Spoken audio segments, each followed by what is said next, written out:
Salut à toutes et à tous, bienvenue sur la chaîne. Aujourd'hui, on va plonger dans l'univers revisité de Blanche-Neige, version 2025. Un film qui tente de marier fable traditionnelle et message social audacieux, tout en jonglant avec la magie des comédies musicales modernes. Alors, préparez-vous. On va décortiquer chaque moment, du scénario aux performances, en passant par les effets visuels qui divisent autant que les chansons accrocheuses. D'emblée, le film se présente comme une version moderne d'un conte classique, où les thèmes de justice sociale et d'anticapitalisme s'invitent dans l'intrigue. Le scénario interroge même la morale en posant la question : est-il acceptable de voler quand on n'a plus rien ? Une réflexion qui, malgré son côté surprenant, rappelle que même les grands studios veulent toucher un public en quête de messages actuels. Le film cherche clairement à séduire les enfants avec ses séquences musicales et ses décors féeriques, mais aussi à interpeller les adultes par son sous-texte engagé. Parlons un peu de la narration. Ici, le récit se déploie sans vraiment se soucier de la profondeur des personnages. On assiste à une succession d'événements qui, parfois, semblent enchaîner de manière un peu bancale. On ressent parfois un manque d'évolution réelle, comme si l'on vivait simplement une suite de scènes décoratives, plutôt qu'une histoire captivante, avec des arcs narratifs forts. Le film se veut avant tout un spectacle musical, et c'est vrai que les séquences chantées et dansées offrent des moments de pure magie. Cependant, cette orientation vers le show musical a pour conséquence de négliger un peu le développement des personnages, et c'est un point qui divise. Abordons maintenant les personnages. Rachel Zegler incarne Blanche-Neige avec un certain charme et une énergie sincère, parvenant à donner vie à ce personnage emblématique malgré un scénario qui ne lui laisse pas toujours le champ libre pour évoluer. En revanche, l'alchimie entre les protagonistes, notamment entre Blanche-Neige et le prince, est un des rares points forts du film, apportant quelques étincelles d'émotion et d'humour.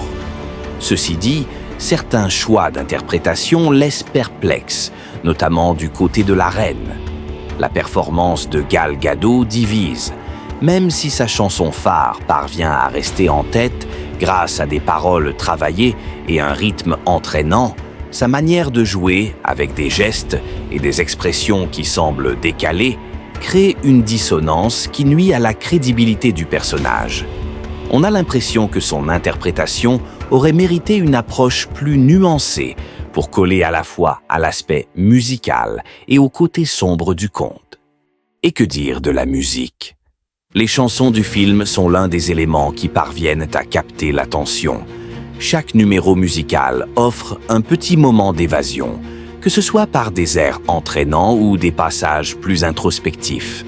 On peut citer cette séquence où la population se retrouve à partager un moment convivial autour de tartes aux pommes, une image forte qui symbolise un moment de communion et de résistance face à l'injustice. Cependant, cette réussite musicale est parfois contrastée par une mise en scène inégale.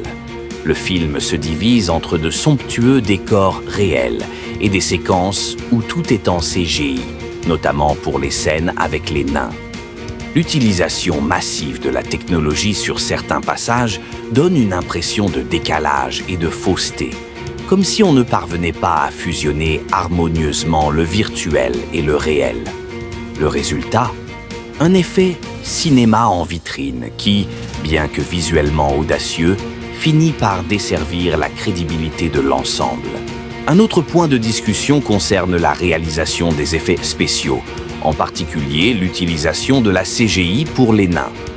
Là, le pari était de moderniser le classique en offrant une touche innovante, mais force est de constater que le résultat laisse à désirer. Les personnages numériques manquent de chaleur et d'interaction, ce qui crée une distance avec le spectateur. On passe parfois d'une scène où l'on ressent une véritable émotion à une autre, où tout semble factice et sans âme.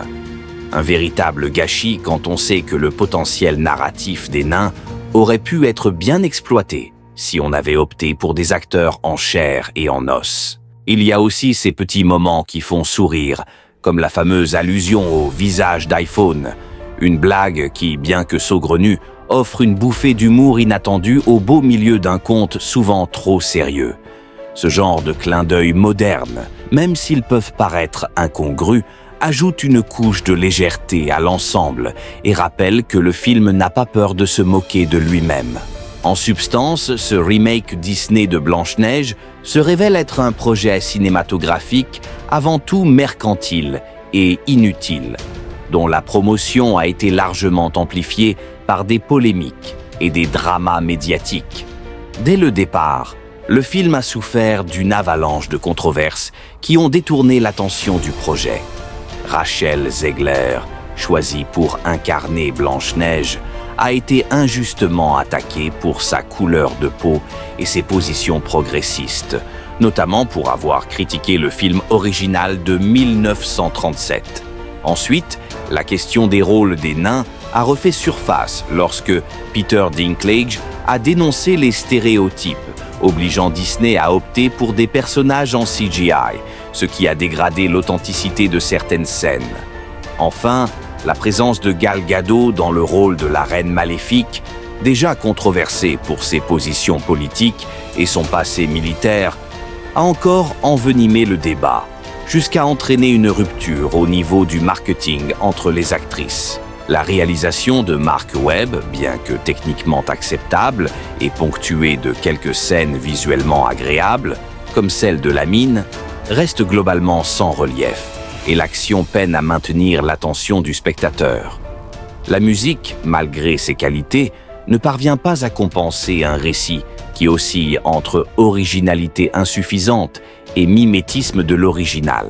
En résumé, si vous êtes amateur de comédie musicale et que vous appréciez les mises en scène visuellement ambitieuses, vous trouverez matière à vous divertir. Par contre, si vous recherchez une histoire bien ficelée avec des personnages travaillés, ce conte moderne risque de vous laisser sur votre faim. Personnellement, même si j'ai apprécié certains moments, le film ne m'a pas convaincu sur l'ensemble, et c'est peut-être bien là tout l'enjeu. Un divertissement qui se prend lui-même à la légère, parfois trop, et qui joue la carte du spectacle avant de vouloir toucher le cœur. Voilà, c'est tout pour aujourd'hui. Dites-moi en commentaire ce que vous avez pensé de Blanche-Neige de 2025. Est-ce que vous êtes tombé sous le charme de ces séquences musicales? Ou est-ce que l'ensemble vous a paru trop décousu? N'oubliez pas de liker la vidéo, de vous abonner à la chaîne pour ne rien manquer des prochaines critiques et de partager vos avis sur vos réseaux sociaux. Merci d'avoir regardé et à très bientôt pour une nouvelle exploration du monde du cinéma.